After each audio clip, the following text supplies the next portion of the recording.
Bhiwandi building हादसा, 4 मंजिला इमारत का हिस्सा ढहा, 9 की मौत, मलबे से महिला जिंदा निकाली गई। महाराष्ट्र के ठाणे जिले के भिवंडी में शुक्रवार तड़के एक बड़ा हादसा हो गया। यहां 4 मंजिला रिहायशी इमारत का एक हिस्सा अचानक ढह गया, जिससे अब तक 9 लोगों की मौत हो चुकी है। राष्ट्रीय आपदा मोचन बल (एनडीआरएफ) के अनुसार राहत एवं बचाव अभियान लगातार जारी है और कई लोगों के मलबे में दबे होने की आशंका है। हादसे की सूचना मिलते ही स्थानीय प्रशासन, पुलिस, दमकल विभाग और एनडीआरएफ की टीमें मौके पर पहुंची। बचाव अभियान के दौरान एक महिला को मलबे से जीवित बाहर निकाला गया, जिसे प्राथमिक उपचार के बाद अस्पताल में भर्ती कराया गया है।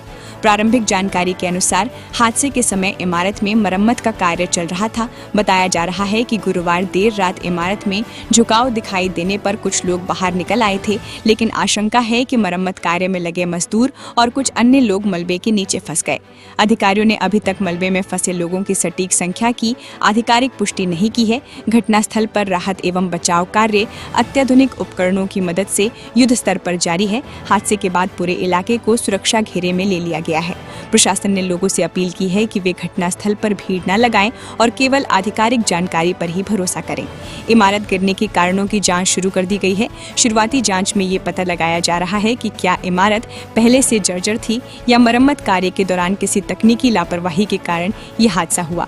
प्रशासन का कहना है कि जांच रिपोर्ट आने के बाद ही दुर्घटना के वास्तविक कारणों का खुलासा हो सकेगा। सर बाजू वाले बिल्डिंग का रिपेयर चल रहा था।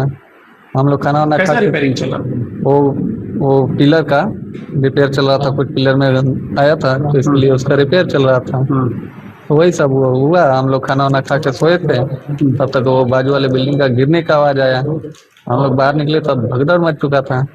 अब इसी में जान बचाने के लिए हम लोग भी फर्स्ट फ्लोर से छलांग लगा दिए। छलांग लगा दी? हाँ। छलांग का क्या करेंगे, जान बचाने के लिए तो कुछ करना पड़ेगा। तो आप लोग के साथ और कितने लोग छलांग? नहीं सर, हम 2 ही लोग, हम और मेरे मामा। हम लोग छलांग लगाए, तब तक सीढ़ी लगा दिए, बाकी लोग सीढ़ी से उतरे। अब सर हम तो निकल आए, अब हमारा पैर का हो गया। इसके बाद तो हम तुरंत इधर चले आए। फिर हमको मालूम नहीं उधर क्या हुआ क्या नहीं हुआ। मैं बिल्डिंग गिरने से 10 मिनट पहले वहाँ पे था। जैसे कि बिल्डिंग गिरने से पहले मैं देखा था वो पिलर का काम चालू था। उसके बाद हम लोग बाहर आने के बाद 10 मिनट के बाद वो बिल्डिंग पूरी गिर चुकी थी। 4 माले का बिल्डिंग था, उसमें कम से कम 70 से 80 लोग रहते थे। सबको बाहर निकाला गया है। खाली जो कामगार थे और उसके आजू बाजू में जो 2-4 दिन थे वो लोग अंदर दबे हुए। उसमें से 4 या 5 जन अभी तक मिले हैं और बाकी जो कामगार लोग हैं वो अभी भी उनके अंदर फंसे हुए। किसी के बच्चे है, किसी का लड़का है, किसी का पति है, वो सब अभी अंदर फंसे हुए। वो जैसे भी निकलेगा उनको हम लोग खबर कर देंगे। दिल्ली में विद्या वाहिनी योजना की शुरुआत सीएम रेखा गुप्ता ने छात्राओं को बांटी साइकिलें। दिल्ली सरकार ने छात्राओं की शिक्षा को बढ़ावा देने और उन्हें आत्मनिर्भर बनाने की दिशा में एक बड़ी पहल करते हुए विद्या वाहिनी योजना की शुरुआत कर दी है। मुख्यमंत्री रेखा गुप्ता ने पूर्वी दिल्ली के ईस्ट विनोद नगर स्पोर्ट्स कॉम्प्लेक्स में आयोजित कार्यक्रम में योजना का शुभारंभ करते हुए छात्राओं को साइकिलें वितरित की। सरकार के अनुसार इस योजना के तहत राजधानी के सरकारी विद्यालयों में पढ़ने वाले छात्राओं को कुल 1,40,000 साइकिलें दी जाएंगी, ताकि उन्हें स्कूल आने जाने में सुविधा मिले और उनकी शिक्षा बिना किसी बाधा के जारी रह सके। योजना के पहले चरण में मुख्यमंत्री ने 3,000 से अधिक छात्राओं को साइकिलें वितरित की। इस अवसर पर छात्राओं में खासा उत्साह देखने को मिला। मुख्यमंत्री रेखा गुप्ता ने कहा कि शिक्षा ही बच्चों के भविष्य को नई दिशा देती है और सरकार हर छात्र तक बेहतर सुविधाएं पहुंचाने के लिए प्रतिबद्ध है। अपने संबोधन में मुख्यमंत्री ने अपने छात्र जीवन की यादें साझा करते हुए कहा कि यदि बच्चों को सही अवसर और संसाधन मिले तो वे जीवन में बड़ी उपलब्धियां हासिल कर सकते हैं। उन्होंने छात्राओं से मन लगाकर पढ़ाई करने और अपने सपनों को पूरा करने का आह्वान किया। कार्यक्रम में केंद्रीय मंत्री हर्ष मल्होत्रा और दिल्ली के शिक्षा मंत्री आशीष सूद भी मौजूद रहे। दोनों नेताओं ने इस योजना को छात्राओं के लिए महत्वपूर्ण कदम बताते हुए कहा कि इससे न केवल उनकी पढ़ाई आसान होगी, बल्कि उनमें आत्मविश्वास भी बढ़ेगा और वे सुरक्षित एवं सुविधाजनक तरीके से स्कूल पहुंच सकेंगी। दिल्ली सरकार का कहना है कि विद्या वाहिनी योजना का उद्देश्य छात्राओं को शिक्षा से जोड़े रखना, स्कूल छोड़ने की दर को कम करना और उन्हें आवश्यक संसाधन उपलब्ध कराना है। सरकार का दावा है कि आने वाले समय में इस योजना का लाभ राजधानी की लाखों छात्राओं तक पहुंचाया जाएगा। दिल्ली के सरकारी स्कूल में पढ़ने वाली बेटियों को हम सरकार की ओर से 9वीं क्लास में साइकिल देने का ये उत्सव कर रहे हैं। उनको एक एक बच्ची को जो हर साल 9th क्लास में आएगी।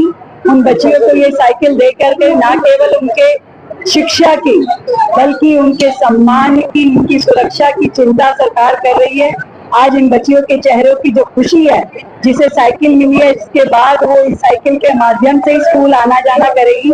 मैं सच में इसको एक सम्मान का अवसर मानती हूँ कि ये बच्चियों को शिक्षा भी दे, उनकी सुरक्षा की चिंता भी करे और उनके सम्मान का भी हमें ध्यान रखना होगा।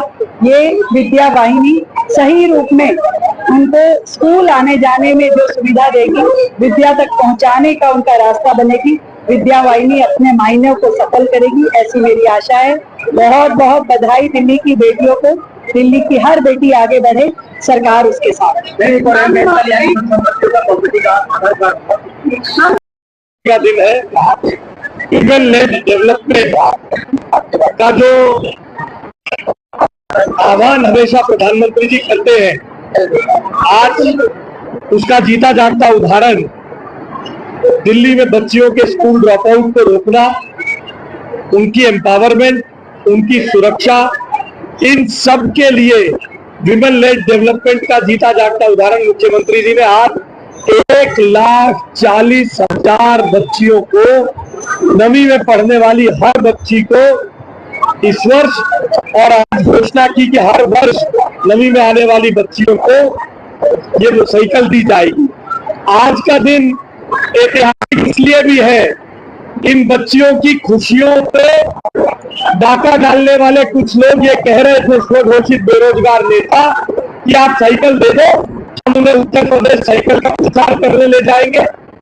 आज इन बच्चियों के चेहरे की खुशी और आज इन बच्चियों का ये कहना कि मेरा स्कूल में अटेंडेंस बढ़ेगी, आगे मैं पढ़ूंगी, लैपटॉप लेने के लिए, उत्तीर्ण होने के लिए, फर्स्ट आने के लिए ये साइकिल मेरे लिए कितनी फायदेमंद है, ये उन बेरोजगार दिल्ली के जो कह रहे थे साइकिल, हम इस साइकिल में उत्तर प्रदेश का प्रचार करने ले जाएंगे, उनकी कितनी हल्की सोच है शिक्षा के लिए और विशेष तौर पे बेटियों की शिक्षा के लिए। आज के दिन ने इस बात को भी इतिहास में दर्ज कर दिया है कि ये बेरोजगार नेता ना पहले शिक्षा के लिए सीरियस थे, ना आज है ना आगे है। रेखा जी को बहुत बहुत बधाई और साधुवाद देना चाहता हूं। देश के प्रधानमंत्री श्रीमान नरेंद्र मोदी जी के सपने को, बेटी पढ़ाओ बेटी बढ़ाओ को, उन्होंने 9वीं क्लास की दिल्ली की सभी बच्चियों को, 1,40,000 बच्चियों के लिए साइकिल दी है। ये सिर्फ आने जाने का माध्यम नहीं है, ये उन बच्चियों के आत्मविश्वास को बढ़ाने का माध्यम है, ये उन बच्चियों को आत्मनिर्भर बनाने का प्रारंभ है। आज ये बच्चियां जब इस कारण से ड्रॉप आउट करती है कि मेरा स्कूल दूर है, माता पिता की सुरक्षा की, तो इन सब का समाधान दिल्ली के मुख्यमंत्री रेखा जी ने किया है। इन बच्चियों को विद्या वाहिनी योजना के अंतर्गत साइकिल देने के, और सबसे अच्छी बात ये कि हर वर्ष जो बच्चियां 9वीं क्लास में आएंगी उन सभी को भी विद्या वाहिनी योजना के अंतर्गत साइकिल दी जाएगी। मैं रेखा जी को बहुत बहुत बधाई और शुभकामनाएं देता हूं। कांवड़ यात्रा के चलते दिल्ली देहरादून एक्सप्रेसवे पर ट्रैफिक व्यवस्था बदली, 2 व्हीलर और 3 व्हीलर की एंट्री बंद। कांवड़ यात्रा के दौरान श्रद्धालुओं की सुरक्षा और सुचारू यातायात व्यवस्था बनाए रखने के लिए दिल्ली देहरादून एक्सप्रेसवे पर ट्रैफिक व्यवस्था में बड़ा बदलाव किया गया है। प्रशासन ने एक्सप्रेसवे पर 2 व्हीलर और 3 व्हीलर वाहनों के प्रवेश पर अस्थायी प्रतिबंध लगा दिया है। ये व्यवस्था कांवड़ यात्रा समाप्त होने तक लागू रहेगी। इसका उद्देश्य कांवड़ियों की सुरक्षित आवाजाही सुनिश्चित करना और एक्सप्रेसवे पर किसी भी प्रकार की दुर्घटना या अव्यवस्था से बचाव करना है। गांधीनगर ट्रैफिक सर्किल के ट्रैफिक इंस्पेक्टर चैतन्य अभिजीत ने बताया कि कांवड़ियों की लगातार बढ़ती संख्या को देखते हुए ये निर्णय लिया गया है। उन्होंने कहा कि एक्सप्रेसवे पर केवल अनुमति प्राप्त और आवश्यक श्रेणी के वाहनों को ही आवागमन की अनुमति दी जाएगी। पुलिस के अनुसार दोपहिया वाहन चालकों को वैकल्पिक मार्गों का उपयोग करना होगा। इसके लिए विशेष ट्रैफिक एडवाइजरी जारी की गई है। पुलिस ने वाहन चालकों से अपील की है कि यात्रा पर निकलने से पहले ट्रैफिक एडवाइजरी की जानकारी अवश्य लें और प्रतिबंधित मार्गों पर जाने से बचें। अधिकारियों ने स्पष्ट किया है कि नियमों का उल्लंघन करने वालों के खिलाफ मोटर वाहन अधिनियम के तहत नियमानुसार कार्रवाई की जाएगी। सर आज ये क्या होता है इसका? सर एक तो देहरादून एक्सप्रेसवे पे क्या है कि 2 व्हीलर 3 व्हीलर और नॉन मोटराइज व्हीकल अलाउ नहीं है। तो आज हम लोग थोड़ा सा पब्लिक से इनमें अवेयरनेस भी ला रहे हैं कि भैया आपका सर्विस रोड के थ्रू जाना है। दूसरा हमारा है सर कि आज से जैसा आप जान रहे हैं कि सावन में महीना शुरू हो गया, कांवड़ यात्री इधर से नहीं जाना है, तो हम लोग इसके लिए भी पिकेट लगा रखे हैं ताकि उनको सही गाइड दें कि आपका जीटी रोड के थ्रू या NH 9 के थ्रू आप जा सकते हैं। तो कांवड़िया को लेके आप लोगों ने बंद कर रखा है? हाँ, उसको भी हम लोग एक ये भी है और दोनों आप पर समझ सकते हैं कि इनमें अवेयरनेस भी ला रहा है कि NH पे आपका अलाउ नहीं है। दूसरा कांवड़ यात्रियों के लिए क्योंकि 5 से हमारा पिक पकड़ लेगा, तो अभी से हम लोग अवेयर कर रहे हैं।